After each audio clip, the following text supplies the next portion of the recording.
지금 베이징에서는 2022년 동계올림픽이 한참 진행 중입니다. 우리 대한민국 선수들이 선전을 하고 있지만 또 아쉬운 판정들이 많았습니다. 이 쇼트트랙 국가대표인 황대현 선수는 지난 7일 이 쇼트트랙 남자 1000m 준결승 경기에서 이 어이없는 이 페널티 판정으로 실격당한 이후에 자신의 SNS에 이런 글을 남겼습니다. 장애물을 만났다고 반드시 멈춰야 하는 것은 아니다. 벽에 부딪힌다면 돌아서서 포기하지 마라. 어떻게 벽에 오를지, 벽을 뚫고 나갈 수 있을지, 또 돌아갈 방법은 없는지 생각하라. 미국의 전설적인 농구 선수 마이클 조던이 이 도전에 대해 남긴 이 명언입니다. 즉 이런 것으로 인해 이 포기하지 않겠다는 겁니다. 주저앉지 않겠다는 것이죠. 그리고 이제 앞으로 남은 경기에 이 최선을 다하겠다라는 것입니다. 이런 상황을 보며 이 믿음에 대해 한번 생각해 봤습니다. 성경은 우리의 믿음 생활을 이 경주와 비교를 합니다. 히브리서 12장 1, 2절을 보면 인내로서 우리 앞에 당한 경주를 하며 믿음의 주요 또 온전하게 하시는 이인 예수를 바라보자. 즉 우리가 주님을 영접한 후에 영광의 그곳에 도달하기까지는 이 달리기 시합에서 경주를 하는 달리기 선수와 같이 믿음의 경주를 지금 우리가 하고 있다는 것입니다. 여기에서 경주를 하며라는 이 말은 계속 힘써 달려가자라는 의미입니다. 목표 지점에 도달하기까지 변함없는 자세로 계속해서 달려가야 함을 우리에게 말해줍니다. 즉 경기를 중단해서도 안 되고 경주를 하다가 중간에 지체하거나 진로를 변경해서도 안 된다는 겁니다. 그리고 우리 앞에 놓여 있다라고 말을 합니다. 즉 성도에게는 아직 달려가야 할 경주의 코스가 아직도 많이 남아 있다는 것입니다. 그리고 이러한 경주는 인내가 있어야 합니다. 즉 인내가 없으면 우리는 믿음의 경주를 할 수 없습니다. 우리의 신앙생활은 쉽지 않습니다. 여러분이 실격했던 선수를 바라보며 얼마나 이 화가 치밀어 오르셨습니까? 아마 밤을 설치신 분들도 아마 있었을 겁니다. 남의 일인데도 이런데 정작 본인은 어떠했을까 이런 생각이 듭니다. 그렇다고 포기해야 할까요? 아닙니다. 더 열심히 달려가야 합니다. 그래서 앞으로의 경기에 더 집중해야겠다라는 그런 인터뷰를 한 것을 보았습니다. 그리고 마침내 금메달을 목에 걸게 됩니다. 우리가 신앙생활을 하는데 이 나를 방해하는 요소들이 정말 많습니다. 사람일 수도 있고 환경일 수도 있고 직장일 수도 있습니다. 정말 모든 걸 다 포기하고 내가 좀 편안하게 살아야겠다 뭐 이렇게 생각할 수도 있습니다. 하지만 우리는 절대로 포기해서는 안 됩니다. 우리는 끝까지 달려가야 합니다. 즉 오직 예수 그리스도만을 바라보며 우리는 달려가야 합니다. 우리가 주님만 바라보며 우리가 달려가다 보면 우리의 눈앞에 이 천국이 있게 될 것이고 주님이 내 눈앞에 보일 것입니다. 그때 내가 참 잘했다. 내가 정말 포기하고 싶었는데 내가 그때 포기하지 않고 내가 끝까지 달려오기를 내가 참 잘했다라는 이런 생각이 들 것입니다. 여러분 우리의 신앙생활은 경기를 하는 달리기 선수와 같습니다. 계속 가야 합니다. 어떤 장애물이 있어도 우리는 달려가야 합니다. 멈춰서는 안 됩니다. 그럴 때 이 영광의 면류관을 우리가 받아 쓰게 될 것입니다. 제가 성도님들의 속사정을 다 알 수는 없지만 아마 힘든 삶을 살아가는 분들도 있을 것입니다. 이 시간 하나님의 위로가 임하기를 기도합니다. 그리고 그 어려움 앞에서도 주저앉거나 낙심하지 않기를 바랍니다. 포기하지 마세요. 기도와 말씀을 통해 정말 그 어려움들을 이겨내고 승리의 삶을 우리가 꼭 살아가기를 바랍니다. 주님께서 반드시 힘을 주실 것입니다. 주님의 그 도우심과 은총이 삶 위에 가득하기를 주님의 이름으로 축복합니다. 어느 날 이여령 교수는 인터넷에서 한 여성의 글을 읽게 됩니다. 이 여성은 암을 극복했는데 이 암이 다시 재발한 상태에 있습니다. 이여령 교수의 딸도 이 암 진단을 받았기에 더욱 관심이 갔다고 합니다. 이 여인은 통장과 사진, 편지와 일기 등을 다 정리합니다. 그리고 마루 위에 앉아서 지는 해를 바라보면서 저 지는 해가 마치 자신이라고 그렇게 생각을 합니다. 그런데 그때 그녀의 아이가 엄마하고 달려옵니다. 지금 엄마는 심각한데 아이가 엄마하면서 달려오니 이 여인이 엄마는 지금 아주 중요한 일을 하고 있으니 너 다른 곳으로 가라라고 이렇게 말을 합니다. 그런데 아이는 나는 왜 엄마만 보면 뭔가 말하고 싶지라고 이렇게 말을 합니다. 순간 그녀의 머릿속에 스치는 생각이 있었습니다. 만약에 내가 없으면 이 아이는 슬프고 기쁜 일을 과연 누구한테 말할까? 그 생각이 드는 순간 이 삶에 대한 의지가 솟구치게 됩니다. 그리고 그녀는 일상으로 돌아가 아프기 전처럼 그렇게 생활을 합니다. 그래서 의사가 말한 날보다 훨씬 더 오랜 시간을 살게 됩니다.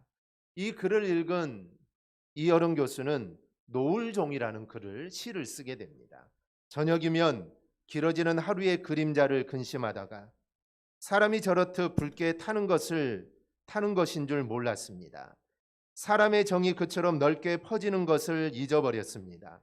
종이 다시 울리면 바다에 침묵이 있어야 하고 내일 해가 다시 뜨려면 날마다 저녁 노을이 져야 하듯이 내가 웃으려면 오늘 울어야 한다는 것을 잊어야 합니다.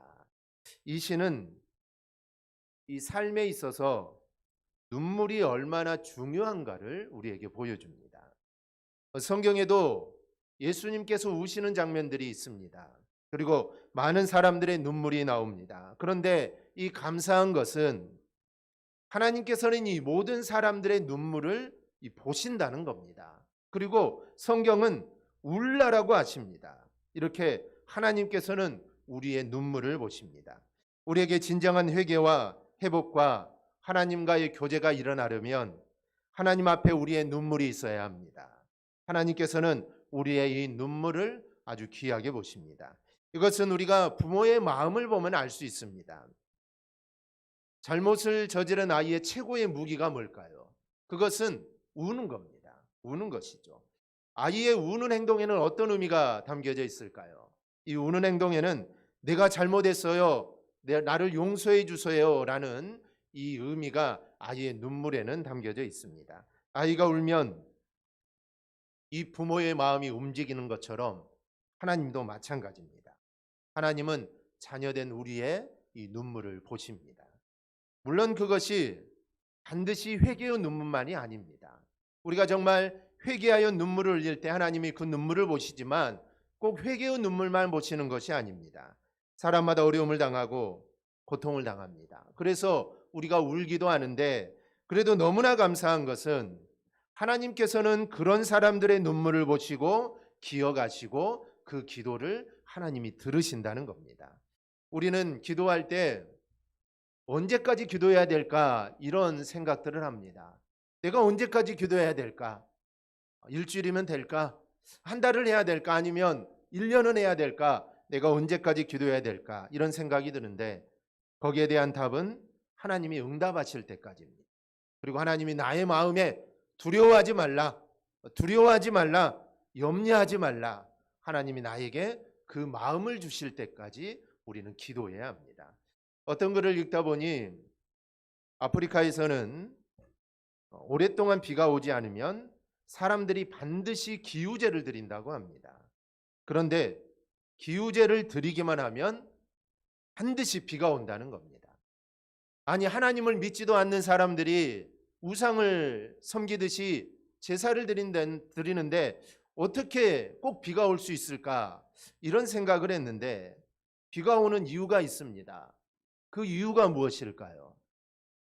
이 사람들은 비가 올 때까지 기우제를 드립니다. 그러니 비가 오지 않을 수가 없다는 것이죠.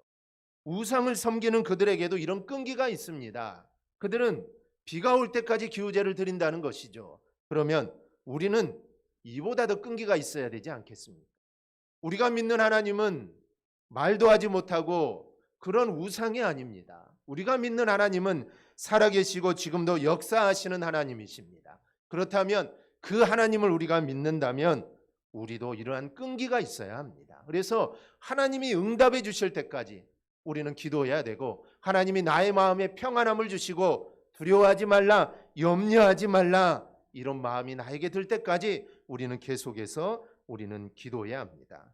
우리는 하나님께서 응답하실 때까지 기도해야 합니다. 절대로 쉽게 포기해서는 안 됩니다. 안 된다, 하나님 응답하시지 않는 것 같아 절망해서도 안 됩니다. 끈기를 가지고 응답해 주실 때까지 우리는 기도해야 합니다. 그럴 때 우리를 하나님의 자녀로 회복시키시고 세우시는 놀라운 은혜가 우리의 삶 위에 임하게 될 것입니다. 오늘 본문을 보면 이스라엘 백성들이 웁니다. 여호와의 사자가 나타나서 그들의 죄악을 지적하자 그들이 소리 높여 울게 됩니다. 그래서 원래 그곳 이름은 베델이었는데 그곳 이름을 복임, 즉 우는 자라는 그런 별명을 가지게 됩니다. 그럼 복임에서 어떤 일이 일어났는지 우리가 함께 살펴보겠습니다. 먼저는 복임에 나타난 여호와의 사자는 무슨 말을 했을까요? 본문 1절에서 3절에 이 여호와의 사자가 이야기하는 내용이 나오는데, 하나님의 언약을 저버리고 우상을 섬기니 그 우상이 너희의 가시가 될 거다라는 말씀입니다. 이 본문이 기록될 때는 사사 시대 초기입니다. 여호수아의 인도로 이스라엘은 가나안을 정복하고 정착을 하게 됩니다. 그리고 이제 세월이 흘러서 여호수아가 죽을 때가 됩니다. 그때 여호수아는 백성들을 모아놓고 이렇게 말합니다. 그러므로 이제는 여호와를 경외하며 온전함과 진실함으로 그를 섬기라. 너희의 조상들이 강 저쪽과 애굽에서 섬기던 신들을 치워버리고 여호와만 섬기라. 만일 여호와를 섬기는 것이 너희에게 좋지 않게 보이거든 너희 조상들이 강 저쪽에서 섬기던 신들이든지 또는 너희가 거주하는 땅에 있는 아모리 족속의 신들이든지 너희가 섬길 자를 오늘 택하라. 오직 나와 내 집은 여호와를 섬기겠노라. 그러자 백성들이 이렇게 대답합니다. 16절입니다. 우리가 결탄코 여호와를 버리고 다른 신들을 섬기지 아니하오리니. 여호수아가 너희가 선택하라고 말을 했을 때 이스라엘 백성들은 우리는 오직 하나님만을 섬기겠다라고 말을 합니다. 그런데 본문 이후 7절을 보면 백성이 여호수아가 사는 날 동안과 여호수아 뒤에 생존한 장로들 곧 여호와께서 이스라엘 위하여 행하신 모든 큰 일을 본 자들이 사는 날 동안에 여호와를 섬겼더라. 즉 여호수아가 사는 날 동안 그리고 장로들이 사는 날 동안은 그들이 하나님을 섬기게 됩니다. 그런데 문제는 여호수아가 죽은 이후입니다. 여호수아가 죽자 그들을 이끌 지도자가 없다는 것입니다. 그러니 사람들은 하나님을 떠나 악을 행하고 우상을 섬기게 됩니다. 즉 지도자가 그만큼 중요하다는 것을 우리가 알 수가 있습니다. 사도 바울은 에베소서 6장 19절에서 자신을 위해 기도해 달라고 요청을 합니다. 또 나를 위하여 구할 것은 내게 말씀을 주사 나로 입을 열어 복음의 비밀을 담대히 알리게 하옵소서 할 것이니.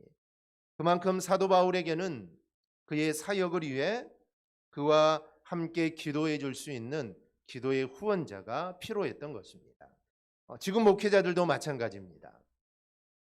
목회자들이 성도들에게 간절하게 바라는 것 중에 하나는 바로 기도의 후원자가 되어달라는 것입니다. 그래야 힘을 얻어 하나님의 사명을 감당할 수 있기 때문입니다. 오늘 본문을 보면 이렇게 지도자가 없으므로 백성들이 죄를 짓고 타락하자 하나님은 그들에게 사자를 보냅니다.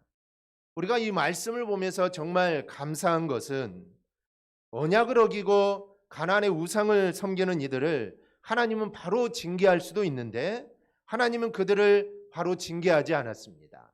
그리고 그들에게 사자를 보내어 먼저 경고를 했다는 점입니다. 신명기 7장 25절에서 이렇게 말씀합니다. 너는 그들이 조각한 신상들을 불사르고 그것에 입힌 은이나 금을 탐내지 말며 취하지 말라. 내가 그것으로 말미암아 올무에 걸릴까 하노니 이는 내 하나님 여호와께서 가증히 여기시는 것임이니라. 하나님은 이미 경고를 하셨습니다. 그런데 그들은 하나님 말씀을 듣지 않았습니다. 그리고 하나님 말씀에 순종하지 않았습니다. 그렇다면 이미 경고를 했으니 그들은 징계를 받아도 하나님께 불만을 표시할 수 없습니다. 그럼에도 불구하고 하나님은 다시 사자를 보내어 그들에게 경고합니다. 그리고 또 보냅니다. 사자를 보내고 또 보내고 하나님은 끊임없이 보냅니다. 우리에게도 마찬가지입니다. 우리가 죄를 지어도 하나님은 참으시고 또 참으십니다. 우리가 돌이키려 회개할 때까지 하나님은 참으십니다. 그래서 하나님을 우리는 이 사랑의 하나님이다라고 말을 합니다. 마치 야곱이 라헬을 사랑하여서 7년을 수일같이 보낸 것과 같이 집 나간 둘째 아들을 기다리는 정말 그 아버지와 같이 하나님은 천년을 하루같이 그리고 하루를 천년같이 참고 기다리고 계십니다. 그래서 우리가 하나님 품으로 다시 돌아오기를 하나님은 손꼽아 기다리고 계십니다. 그런데 하나님의 기다림은 영원하지 않습니다. 언젠가는 끝나게 되는 것입니다. 그러므로 하나님이 우리에게 경고를 보낼 때 우리는 들을 줄 알아야 합니다. 그것이 바로 성경은 지혜이다라고 합니다. 즉 하나님 말씀이 들려질 때 그 말씀을 깨닫는 자, 바로 이런 사람이 지혜로운 자입니다. 왜냐하면 하나님께서는 이 경고를 해도 듣지 않으면 그 후에는 정말 무시무시한 하나님의 징계가 임하기 때문입니다. 그러므로 우리도 하나님이 나에게 말씀하실 때 우리도 하나님 말씀을 우리는 들어야 합니다. 하나님 말씀대로 살고 하나님의 뜻대로 사는 것은 절대로 손해보는 일이 아닙니다. 이 세상에서도 이 손해보는 장사는 안 합니다. 손해보는데도 계속 한다면 그 사람은 미련한 사람입니다. 그런데 하나님의 말씀은 절대로 우리에게 손해를 입히지 않습니다. 그러므로 하나님이 나에게 정말 다양한 방법으로 말씀하실 때 우리는 그 말씀에 귀를 기울이는 우리 성도들이 꼭 될 수 있기를 바랍니다. 그렇다면 이 복음에 나타난 여호와의 사자의 말을 듣고 이스라엘 백성들은 어떤 태도를 취했을까요? 본문 4절을 보면 그들은 먼저 웁니다. 운다는 것은 회개한다는 겁니다. 5절을 보면 이어서 하나님께 제사를 드립니다. 제사를 드린다는 것은 무너진 신앙을 회복한다는 것입니다.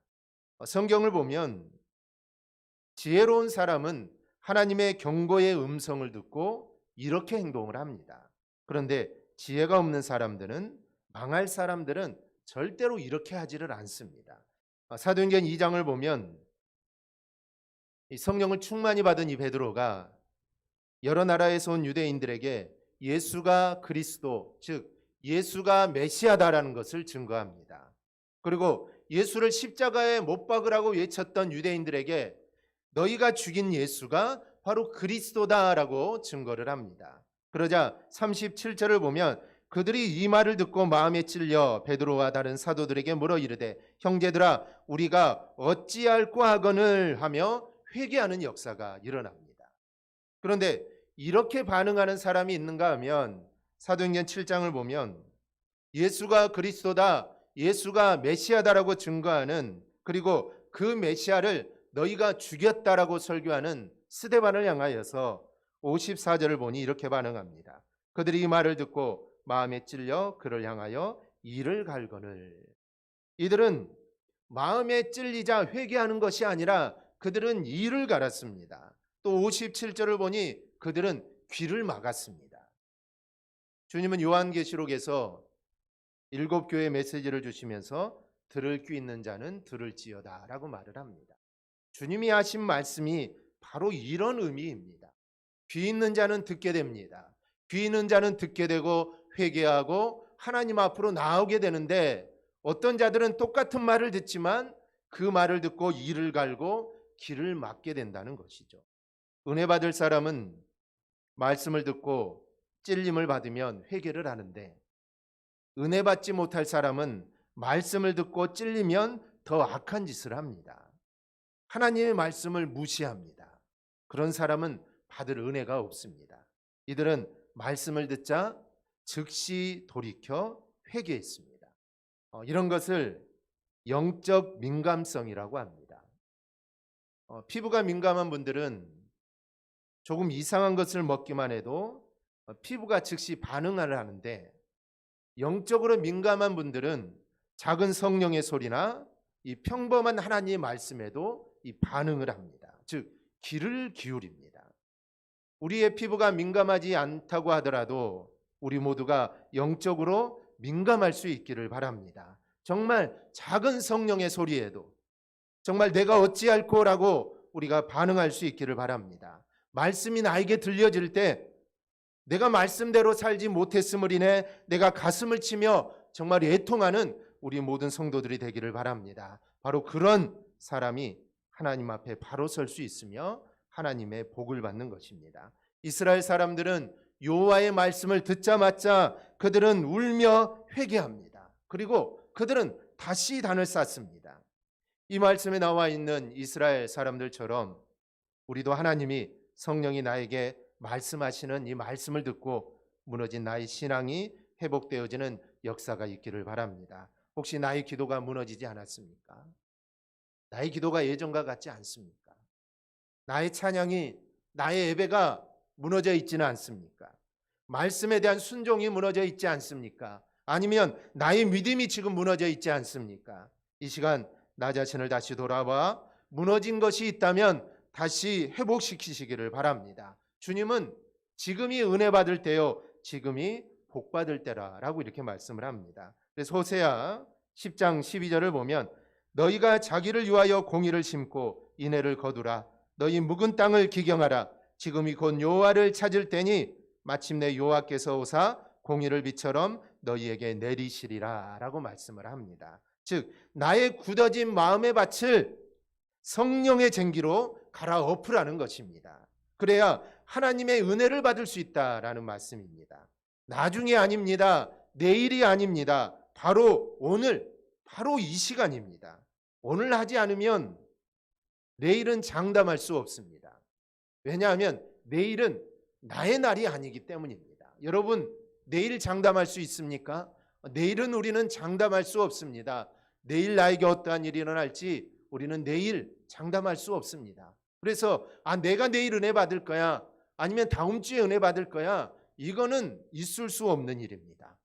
바로 오늘입니다. 지금이 은혜 받을 때요, 오늘이 구원의 날인 것처럼 이것은 우리 모두에게도 마찬가지입니다. 바로 오늘 이 시간이 은혜 받을 때임을 기억하고 예배와 기도와 찬양과 믿음이 무너져 있다면 바로 회복하는 시간이 바로 오늘 이 시간임을 우리가 기억하고 우리가 더욱더 하나님께로 우리가 가까이 나아올 수 있기를 바랍니다. 결국 이 복음에서 부흥운동이 일어납니다. 이스라엘 백성들이 여호와가 보내신 사자의 말을 듣고 회개하며 제사를 드립니다. 이렇게 할 때 나타나는 것이 바로 이 부흥입니다. 부흥은 히브리어로 파라드인데 그 뜻은 퍼지다, 돌파하다, 꿰뚫다라는 뜻입니다. 즉 쇠퇴하였던 하나님의 은혜가, 쇠퇴하였던 하나님의 말씀이 다시 회복되는 것이 바로 부흥입니다. 우리는 부흥이라고 생각하면 10명이 20명이 되고 100명이 200명이 되고 1000명이 2000명이 되는 것이 부흥이라고 생각하지만 하나님 말씀하시는 성경이 말하는 부흥은 이게 아닙니다. 부흥의 진정한 의미는 하나님의 은혜가, 말씀이 회복되는 것이 바로 부흥입니다. 정말 내가 하나님 말씀을 보지 않았던 내가 하나님 말씀을 보고, 기도하지 않았던 내가 기도하게 되고, 예배를 소홀히 했던 내가 예배에 충실하게 되는 것, 이게 바로 부흥인 것입니다. 즉 내 안에 말씀과 예배와 이런 것들이 회복되어지는 것, 이게 바로 내 안에 일어나는 부흥이라고 할 수가 있습니다. 쇠퇴하였던 나의 신앙이 회복되는 것이 바로 부흥입니다. 내 안에 부흥이 일어나게 되면 성령이 충만하여 하나님의 말씀이 내 귀에 말씀으로 들립니다. 전에는 말씀을 들어도 정말 나에게 아무런 의미가 없이 들리는데, 정말 내 안에 부흥이 일어나면 하나님이 주시는 말씀 하나하나가 정말 내 귀에 들리기 시작합니다. 그러면 그 말씀에 순종하지 않을 수 없게 됩니다. 주님의 뜻을 따르지 않을 수 없게 되는 것입니다. 우리가 하박국을 보면 그는 부패한 관리들과 이방 나라를 섬기고 이방 나라 우상을 섬기는 사람들을 보며 하나님께 불평을 합니다. 하나님의 뜻이 바로 이루어지지 않는 것을 보며 불평합니다. 하나님께서 유다를 징계하시는데 하필 원수와 같은 바벨론을 들어 징계하시는 것에 대해서 하나님께 불만이 많습니다. 이 하박국에는 하나님을 보는 눈, 자기 자신을 보는 눈이 없습니다. 다 남만 보입니다. 그러다가 하나님의 은혜를 깨닫게 되죠. 하박국 3장 2절입니다. 여호와여, 내가 주께 대한 소문을 듣고 놀랐나이다. 여호와여, 주는 주의 일을 이 수년 내에 부응하게 하옵소서. 이 수년 내에 나타내시옵소서. 진노 중에라도 긍휼을 잊지 마옵소서. 하나님께 부응을 달라고 말씀합니다. 부응을 달라는 것이죠. 그리고 17절 18절에서 이렇게 찬양합니다. 우리 한 음성으로 함께 보겠습니다. 비록 무화과 나무가 무성하지 못하며 포도나무에 열매가 없으며 감람나무에 소출이 없으며 밭에 먹을 것이 없으며 우리의 양이 없으며 외양간에 소가 없을지라도 나는 여호와로 말미암아 즐거워하며 나의 구원의 하나님으로 말미암아 기뻐하리로다. 아멘. 지금 하박국은 하나님이 어떤 분인지 깨달았습니다. 그리고 자기 자신을 보게 됩니다. 이렇게 하나님의 은혜를 받으면 자기 자신을 보게 되고 하나님을 제대로 보게 됩니다. 그러면 자기 자신이 말씀의 되고 말씀의 도구, 헌신의 도구가 되어 주님의 일을 하게 됩니다. 역사상 가장 이 강력한 나라는 로마였는데 이 로마가 멸망하기 전에 로마는 엄청나게 타락한 상태였습니다. 빈부의 차별이 극심했고 가난한 자들은 먹을 것이 없었는데 부유층은 극한 사치에 빠져 있었다고 합니다. 기록을 보면 당시 귀족들의 연회에서는 공작의 뇌나 이 꾀꼬리의 뇌를 별미로 먹었는데 이 서기 69년 황제 자리에 오른 비텔리우스 황제의 연회에는 한 번에 2,000마리의 생선과 7,000마리의 새가 동원되었다고 합니다. 어떤 사람은 굶어 죽는데 이게 말이 됩니까? 또 부유층에서는 10번째 남편은 보통이요 5년 동안 8명의 남편을 맞았다느니 또 23번째 남편에 21번째 아내라는 기록도 있을 정도입니다. 이렇게 타락이 극에 달하니 로마가 망할 수밖에 없었던 것입니다. 그런데 여러분, 한국 교회가 이렇게 놀라운 역사를 이룰 수 있는 이유가 어디에 있는지 아십니까? 그것은 1907년에 있었던 이 평양 대붕 운동 때문입니다. 1907년 1월 14일, 15일 평양 장대현 교회에 모인 성도들의 기도와 길선주 장로의 시작으로 한 회개에 성령이 임하게 되고 거기 모인 모든 성도들을 위해 성령의 충만을 받게 됩니다.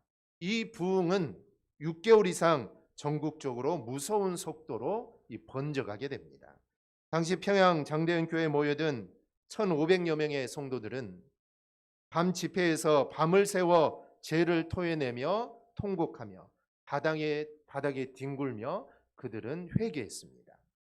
그날의 회개운동이 부흥으로 이뤄져 한국교회의 성장의 밑거름이 된 것입니다. 그해 9월 한국교회가 교회연합체인 노예를 조직하게 되고 그 노예에서 7명의 신학교를 졸업한 분들이 목사 안수를 받게 되는데 이 노예에서 이기풍 목사님을 제주도 선교사로 파송을 하게 됩니다. 부흥운동이 일어난 당시 한국교회는 강한 영향력을 발휘하여서 문맹퇴치, 노름금지, 민주적 사회관 제시, 여성해방운동, 민족적 단합을 주도하게 됩니다.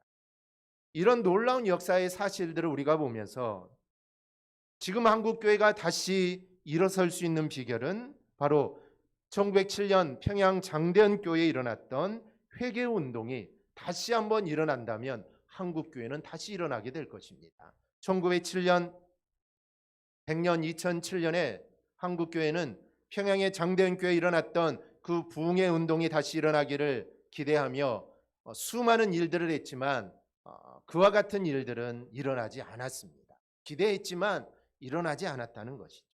바로 그와 같은 회개의 놀라운 역사가 다시 한번 한국교회에 일어난다면 아마 한국교회는 다시 한번 일어나고 다시 한번 부흥의 역사가 일어나게 될 것입니다. 그런데 지금은 우리의 눈물이 많이 메말라 있습니다. 눈물이 많이 메말라 있다는 것이죠. 근데 오늘 본문을 보면 징계가 임할 이스라엘에게 회개 운동이, 신앙 회복 운동이 일어나 그 민족이 살게 됩니다. 그러니 우리도 이스라엘 사람들처럼 우리도 복임으로 가야 합니다. 그리고 우리는 울어야 합니다. 나를 위해, 우리의 가족을 위해, 또 우리의 자녀를 위해, 교회를 위해, 이 나라의 민족을 위해 우리는 울어야 하고, 또 우리는 회개해야 하고, 우리는 기도해야 합니다. 그리고 무너진 우리의 재단을 우리는 회복해야 합니다. 예배와 기도와 찬양과 믿음의 재단을 우리는 다시 한번 증축해야 합니다. 하나님과의 올바른 관계를 우리는 회복해야 합니다. 그럴 때 우리 안에 부흥이 다시 한번 일어나게 될 것이고, 우리의 모든 것들이 회복되어 우리가 하나님 안에서 우리가 온전한 삶을 우리가 살아가게 될 것입니다. 우리의 삶의 모든 영역과 가정과 교회와 민족에 정말 회복과 하나님의 은혜의 역사가 일어나기를 주님의 이름으로 축원합니다. 아멘. 기도하겠습니다.